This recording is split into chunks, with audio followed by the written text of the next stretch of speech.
नमस्कार, स्वागत है आपका आज की वीडियो में। और आज की वीडियो में हम पढ़ने वाले हैं रिच डैड पुअर डैड की समरी।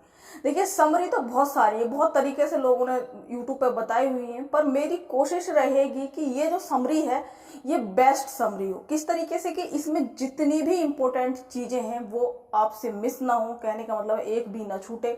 और अगर आप इस समरी को सुने तो ऐसा ना हो कि बस रिच डैड पुअर डैड की समरी सुननी थी, वही बुक सुननी थी। लोगों को रहता है कि हाँ बहुत फेमस बुक है, पर उससे उतनी सोच उनकी नहीं बदल पाती। पर इस समरी को अगर आप पूरा सुनेंगे और थोड़ा सा सोचने की कोशिश करेंगे, जैसे कि मैं साथ साथ आप लोगों को बताऊं, तो डेफिनेटली आपकी सोच को ये चेंज करेगी। साथ ही साथ डेफिनेटली आप अमीर बनने के रास्ते पर चल पाएंगे। तो हम समझते हैं सारी चीजों को, जैसे कि रिच डैड पुअर डैड इस बुक का नाम है। इसके लेखक है रॉबर्ट कियोसाकी। तो रॉबर्ट कियोसाकी दो डैडियों से सीखते हैं अपनी जिंदगी में। इसमें रिच डैड जो बोलते हैं वो उनके दोस्त माइक होते हैं, उनके डैडी को बोलते हैं अमीर डैडी। और जो उनके खुद के डैडी हैं उनको वो पुअर डैड यानी गरीब डैडी कह के इस बुक में संबोधित करते हैं या बोलते हैं। यहाँ पर एक बात समझ लीजिए कि वो अपने डैडी को गरीब डैडी कहते हैं। इसका मतलब ये नहीं है कि वो अपने डैडी का सम्मान नहीं करते, उनकी रेस्पेक्ट नहीं करते। वो अपने डैडी की बहुत रेस्पेक्ट करते हैं, सम्मान करते हैं। बस वो गरीब डैडी और अमीर डैडी उन दोनों की सोच के आधार पर उन्हें बोलते हैं। जो उनके दोस्त माइक के डैडी हैं उनकी सोच अमीरों वाली है, उनके जो खुद के डैडी हैं उनकी सोच गरीबों वाली है। तो उसके आधार पर उन्होंने रिच डैड पुअर डैड कहा है। अब धीरे धीरे यहाँ पर समझते हैं। सबसे पहले रॉबर्ट कियोसाकी की एक बात मैं आपको बताऊं। रॉबर्ट कियोसाकी बोलते हैं कि आप इस समय जिस समय इस बुक की समरी सुन रहे हैं या फिर बुक पढ़ेंगे, तो उस समय आप चाहे बेरोजगार हो, चाहे कोई छोटी मोटी नौकरी कर रहे हो, चाहे माली की नौकरी कर रहे हो, चाहे गेट कीपर की नौकरी कर रहे हो, ये उन्होंने उदाहरण दिए। बाकी आप कुछ भी कर रहे हो, चाहे आप स्टूडेंट हैं, आप अमीर बनने की जो कला है वो सीख सकते हैं कभी भी किसी भी उम्र में। बस आपके अंदर जुनून होना चाहिए उस चीज को करने का, उसको सीखने का जुनून होना चाहिए कि अमीर कैसे बना जाता है। तो आप कभी भी कहीं पर शुरुआत कर सकते हैं। इससे ये नहीं है कि कुछ लोग बोलते हैं कि अरे अभी तो तुम पढ़ रहे हो या फिर अभी तो खुद बेरोजगार हो, तुम क्या अमीर बनने का बीज सोच रहे हो। ऐसा कुछ नहीं होता। अमीरी का बीज सबसे पहले दिमाग में आता है, और दिमाग किसी भी व्यक्ति का हो सकता है ना। तो अमीर बनना है तो जाहिर सी बात है कि आपके पास अभी संसाधन नहीं है, तभी तो अमीर बनना चाहते हैं आप। तो लोगों की बातों में नहीं आना है, बस आपको सुननी है पूरी बुक की समरी और साथ ही साथ समझनी है। डेफिनेटली जब आप इस पूरी समरी को सुनेंगे तो आपके दिमाग के जो द्वार है बिल्कुल खुल जाएंगे और आपके अंदर एक नई सोच है। चलिए अब शुरू करते हैं समरी।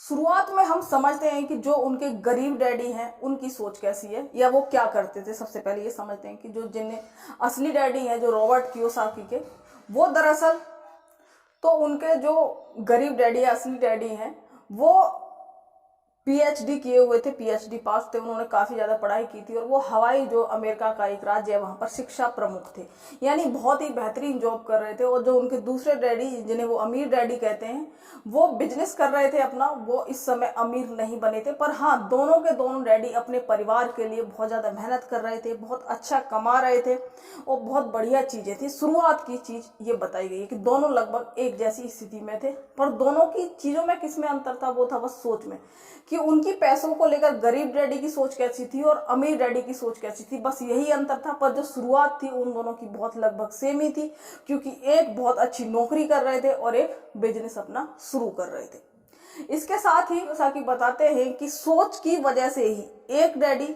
पूरी जिंदगी पैसों के लिए परेशान रहते हैं, वहीं जो दूसरे डैडी हैं वो अपनी सोच की वजह से ही लास्ट में आकर के जो हवाई राज्य है उसके अमीरों में से एक बन जाते हैं। जो वहां के सबसे अमीर आदमी है उनमें से एक होते हैं। यहाँ पर वो दोनों की सोच में जो क्या क्या सोचते हैं वो पैसे को लेकर, उसको समझ लेते हैं। यहाँ पर उनके एक डैडी का मानना था, जो गरीब डैडी थे, कि पैसा ही सभी बुराइयों की जड़ है, यानी पैसे का मोह ही सभी बुराइयों की जड़ है। वहीं जो दूसरे डैडी थे, यानी जो उनके अमीर डैडी थे, उनका कहना था कि पैसे की कमी ही सभी बुराइयों की जड़ है। ये बात बहुत ही ज्यादा इंपॉर्टेंट है। हमें लगता है कि पैसा बुराइयों की जड़ है, बल्कि पैसा नहीं, पैसे की कमी ही सभी बुराइयों की जड़ है। उसी की वजह से आपकी लाइफ में दिक्कतें आती हैं। तो यहाँ पर हमने एक चीज देखी कि पैसा की कमी सभी बुराइयों की जड़ है, ना कि पैसा सभी बुराइयों की। उनके एक डैडी पैसे को लेकर अगर उनसे कहा जाए अमीर बनने के बारे में, तो वो कहते थे कि मैं कभी अमीर नहीं बन सकता, अमीर ऐसे ही नहीं बना जाता है। वहीं जो उनके बिजनेस कर रहे थे उन डैडी से अगर बात की जाती तो वो खुद को अमीर ही मानते और वो कहते कि हाँ मैं एक दिन अमीर बन के रहूंगा। यहाँ पर रॉबर्ट कियोसाकी बोलते हैं कि दोनों के साथ वैसा ही हुआ। एक ने सोचा था कि मैं कभी अमीर नहीं बन सकता, वो पूरी जिंदगी कभी अमीर नहीं बन पाए, लास्ट तक पैसों की परेशानियां ही झेली, जब कितनी अच्छी नौकरी थी उनकी फिर भी। वहीं दूसरे जो डैडी थे उनकी सोच थी कि मैं अमीर हूँ, मैं अमीर बन सकता हूँ, तो वो लास्ट में एक अमीर आदमी बनकर मरे। यहाँ पर एक और चीज रॉबर्ट कियोसाकी बोलते हैं कि जो उनके अमीर डैडी थे वो बोलते थे कि पैसा ना होना और गरीब होना दोनों में बहुत बड़ा अंतर है। हो सकता है कि आपके पास अभी पैसा ना हो पर आप गरीब हैं, ये नहीं कहा जा सकता, क्योंकि पैसा ना होना और गरीब होना दोनों में अंतर है। क्योंकि पैसा ना होना एक छोटी टाइम के लिए कह सकते हैं अस्थायी अवस्था है, कहने का मतलब कुछ टाइम बाद, अभी नहीं है, पर आप लाइफ में पैसा कमाएंगे। गरीब होने का मतलब है कि आपने अपनी जिंदगी को स्वीकार कर लिया, जैसी भी है, छोटी मोटी नौकरी करूंगा, अपनी जिंदगी का गुजारा करूंगा। कहने का मतलब गरीबी एक परमानेंट चीज होती है, पैसा ना होना एक परमानेंट चीज नहीं है। वो छोटे छोटे टाइम पीरियड के लिए हो सकता है कि आपके पास इतना पैसा ना हो। वो खुद को अमीर ही मानते थे जो अमीर डैडी थे, तो उनकी सोच में एक ये भी बहुत बड़ा अंतर था। इसके बाद इसी सोच की वजह से क्या हुआ कि जो अमीर डैडी थे वो अमीर बनते चले गए, जो गरीब डैडी थे, क्योंकि समय के साथ क्या होता है कि इंसान पर जिम्मेदारियां आती हैं और वो पैसे की तंगी में चलते चले गए। तो यहाँ पर हमें सोच में समझना है कि अमीर डैडी की सोच और गरीब डैडी की सोच क्या थी।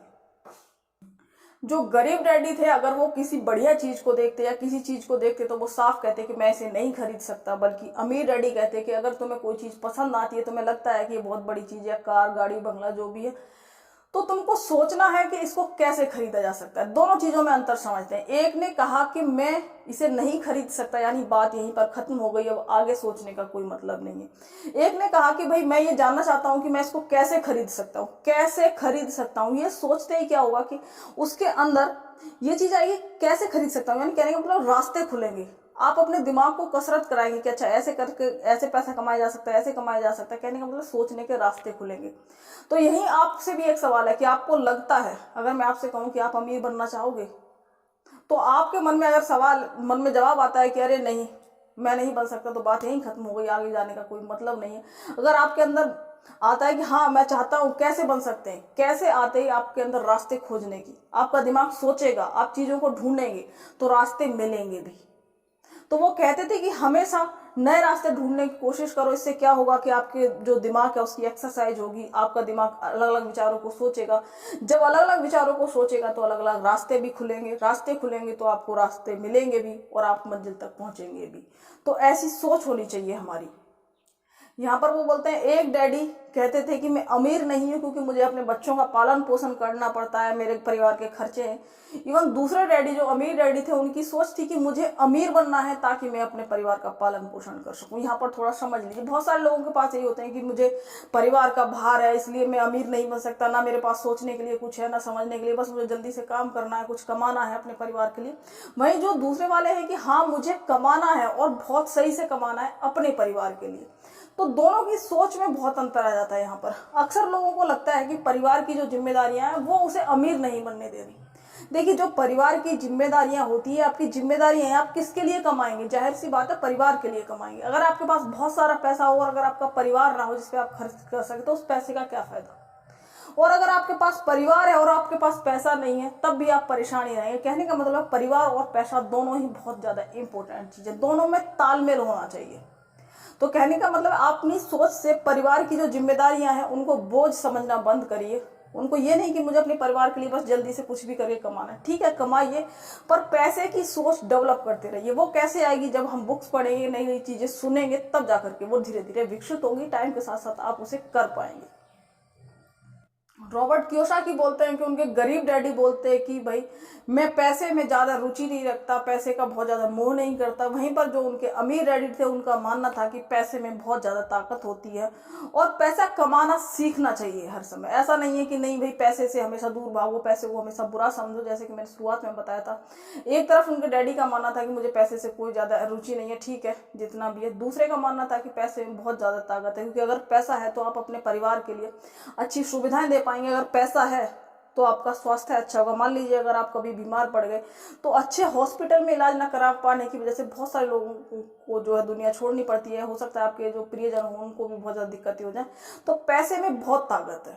तो पैसे की ताकत को समझो और पैसा कमाने की आप में ललक होनी चाहिए। साथ ही साथ यहाँ मैं बता दूं, टेंशन नहीं लेनी है कि अरे हाँ पैसा कमाना है, बस सीखना है, सीखने की ललक अपने अंदर जगानी है, ना कि बिल्कुल ज़्यादा भूख, मतलब बस पैसे के लिए पागल ही हो जा रहे हैं। समझना है, सीखना है। जैसे आप साइकिल चलाते टाइम साइकिल सीखते हैं, चलाना सीखते हैं, उस टाइम टेंशन लेते हैं साइकिल चलाने की, नहीं ना। तो उसी तरीके से हमें चीज़ें सीखनी है, उसकी टेंशन नहीं लेनी है, ठीक है। तो इसी के साथ यहाँ पर इस वीडियो को यहीं समाप्त करते हैं। अगला जो चैप्टर होगा इसका उसको भी जानेंगे, क्योंकि इस समरी को मैंने आपको छोटे छोटे एपिसोड में बताना है। एकदम से मैं 10 मिनट में पूरी बुक की अगर समरी खत्म कर दूं कि हाँ इनके 6 नियम थे, ये था, तो उससे आपके अंदर बहुत ज़्यादा इम्पैक्ट नहीं होगा, उतना ज़्यादा इफेक्ट नहीं होगा, ठीक है। तो अगली वीडियो लेकर के आएंगे, ठीक है, उसमें और कुछ चीज़ों को जानेंगे। तो छोटे छोटे एपिसोड्स में हम पूरी बुक की समरी समझेंगे। तो चलिए, अगर वीडियो पसंद आया हो तो वीडियो को लाइक कर देना और चैनल को सब्सक्राइब कर लेना, और सब्सक्राइब के बराबर में जो बेल आइकन का बटन है उसको भी आपको टच करना है। उससे क्या होगा कि जब भी वीडियो आएगी तो आप तक नोटिफिकेशन पहुंच जाएगा और आप उस वीडियो को देखकर अपना ज्ञान बढ़ा पाएंगे। तो चलिए, थैंक यू सो मच।